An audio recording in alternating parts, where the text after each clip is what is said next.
Shelling से खासकर जो पुंछ और राजौरी बेल्ट में जो शेलिंग हुई है उससे जो नुकसान हुआ उसका आकलन किया जाएगा और कहीं ना कहीं वो जीएमसी जो जम्मू मेडिकल कॉलेज है वहाँ जो इंजर्ड हैं उनको भी मिलेंगे, वहाँ पे भी जाने का उनका प्रोग्राम है। एलजी मनोज सिन्हा भी आज उड़ी जा रहे हैं, उड़ी जो जहाँ पे पाकिस्तान की तरफ से शेलिंग हो रही है। आपने सही कहा कि एक तरफ से जो ड्रोन थे तकरीबन 50 से ज़्यादा ड्रोन थे जिनको जो फाइल किया गया उनको नाकाम बनाया गया, उसको उस हमले की कोशिश को नाकाम बनाया गया। लेकिन अब जो सारा जो कंसंट्रेशन है पाकिस्तान का वो लाइन ऑफ कंट्रोल है और लाइन ऑफ कंट्रोल पर वो हैवी शेलिंग और शेलिंग कर रहा है, जिसकी वजह से बहुत ज़बरदस्त नुकसान देखने को मिल रहा है खासकर उड़ी में और राजौरी पुंछ बेल्ट्स में। तो उमर अब्दुल्ला आज यहाँ पहुँच के रिव्यू कर जब भारतीय डिफेंस सिस्टम ने पाकिस्तान की ड्रोन्स को, पाकिस्तान के मिसाइलों को हवा में ही तबाह कर दिया, उसके बाद पाकिस्तान के पास रास्ता बचा हैवी शेलिंग्स करने का, जो पाकिस्तान की तरफ से की भी गई। लेह में भी एक सैन्य ढांचे को निशाना बनाया गया, उरी में भी, अखनूर में भी सेना की चौकियों को निशाना बनाया गया। ऐसे में वहां पर अभी क्या हालात हैं, क्योंकि उपराज्यपाल मनोज सिन्हा अब उरी जाने वाले हैं, वहां पर लोग अपने घरों को छोड़ने को मजबूर हैं। 70% उरी की आबादी अपने घरों को छोड़ चुकी है।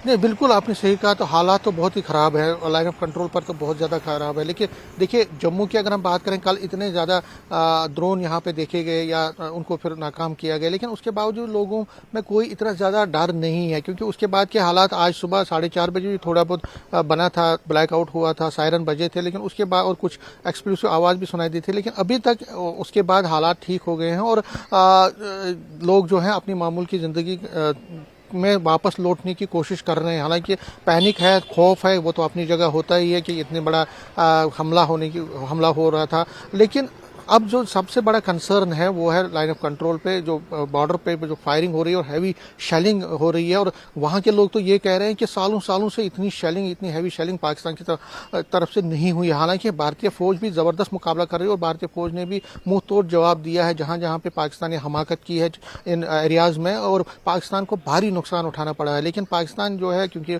बौखलाहट का शिकार है, अभी उसको वो आइसोलेशन के दौर में भी है, क्योंकि सुपर पावर्स भी उससे पीछे हट गई हैं। अमेरिका ने भी उसको मदद देने से इनकार किया, बाकी लोग भी उसको इतनी मदद नहीं दे रहे हैं और भारत को सपोर्ट हर तरफ से मिल रहा है। तो उसका जो उसकी बौखलाहट वो वहाँ पे बॉर्डर पे निहत्थे लोगों को निशाना बना के कर रहा है। और आप देख रहे हैं जब ऑपरेशन सिंदूर हुआ था उसके बाद पुंछ में किस तरह से निहत्थे लोगों को, रेजिडेंशियल एरियाज को, जो सिविलियन पॉपुलेशन है उसको निशाना बनाया गया था, जिसमें बहुत सारे हमारे लोग जो है उनको हताहत हुए थे। बिल्कुल समीर, ये सब करने के बाद पाकिस्तान कैसे हिम्मत कर सकता है ये बोलने की कि भारत की तरफ से कोशिशें की जा रही हैं, जबकि शुरुआत तो इसकी पाकिस्तान ने की थी पहलगाम में, बैसरन घाटी में हमला करके, आतंकवादी हमला करके, और अभी भी 2 बार से शुरुआत तो पाकिस्तान ही कर रहा है। मतलब पाकिस्तान क्या ये चाहता है कि वो हमले पे हमला करता रहे और हम चुपचाप बैठे रहें? ऐसा तो कतई नहीं होगा।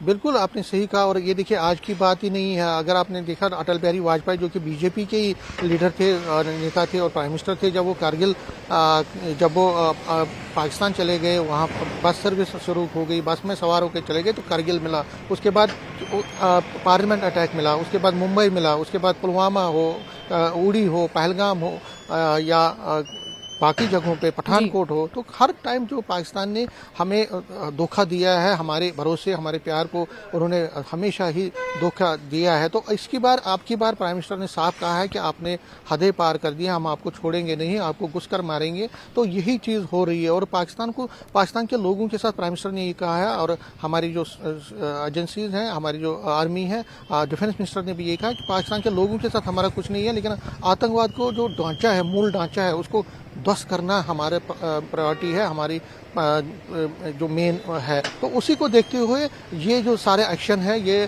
स्पेसिफिक एक्शन आतंकवाद के खिलाफ हो रहा है। लेकिन अब क्योंकि पाकिस्तान की आर्मी ने जिस तरह हकामत की, कल जिस तरह से उन्होंने टारगेट किया और जिस तरह से कई लोकेशंस पर जम्मू हो, बिल्कुल समीर, कई लोकेशंस पर टारगेट किया, उसके लेकिन बाद अब हमला- अगर इसके आगे की बाद- तस्वीर को समझने की कोशिश की जाए तो कितना बड़ा ये चैलेंज है, क्योंकि लोगों में पैनिक है, जो खास तौर पर जहां हैवी शेलिंग्स हो रही हैं, पुंछ, उरी, अखनूर, ये वो तमाम इलाके जहां नुकसान भी हुआ है, लोग अपने घरों को, अपने व्यवसाय को छोड़ने को मजबूर हैं, कम से कम इन दिनों में। तो ऐसे में वहां के लोगों की सुरक्षा ये कितनी महत्वपूर्ण है, क्योंकि गृह मंत्री ने भी बैठक की, उन्होंने भी स्पष्ट किया कि लोगों को सुरक्षित स्थानों पर पहुंचाया जाए। उनकी सुरक्षा, उनकी जान की रक्षा सबसे बड़ी जिम्मेदारी और प्राथमिकता है। ऐसे में उपराज्यपाल मनोज सिन्हा के कंधे पर भी और मुख्यमंत्री उमर अब्दुल्ला के कंधे पर भी जिम्मेदारियां बहुत बड़ी हैं। नहीं, जिम्मेदारियां तो बहुत ज़्यादा हैं। देखिए, जो बॉर्डर शेलिंग है, अगर हम देखें पिछले 4 साल में सीज फायर अग्रीमेंट हुआ था, लेकिन उसके पहले आपने देखा और कितना ज़बरदस्त नुकसान इन बॉर्डर के लोगों को देखने को मिला। उनके जानी नुकसान भी हुआ और माली नुकसान भी हुआ, जायदादें भी उनकी चली गई, लोग भी उनके चले गए because of this heavy firing. लेकिन अब दोबारा से वही शुरुआत हो गई है। पिछले 3-4 दिनों से, तो पिछले 12 दिनों से तो लगातार ये शेलिंग, 13 दिनों से लगातार ये शेलिंग हो रही थी। और लेकिन अब जब से ऑपरेशन सिंदूर हुआ तब से ज़्यादा इसमें तेज़ी आई। और कल शाम से जब से ये पाकिस्तान ने एक नाकाम कोशिश की, नाकाम हमला करने की कोशिश की, उसके बाद जिस तरह से उसको मुंह की खानी पड़ी, उसके बाद उस फायरिंग में, उस पाकिस्तानी शेलिंग में ज़्यादा इजाफा, उनकी इंटेंसिटी बढ़ गई है। लेकिन बाहर की फौज भी मुंह तोड़ जवाब दे रही है। हर जगह पे, हर सेक्टर में पाकिस्तान एक गोले छोड़ रहा है तो यहाँ से 100 गोले जा रहे हैं। तो पाकिस्तान को भी बहुत ज़्यादा नुकसान हो रहा है। और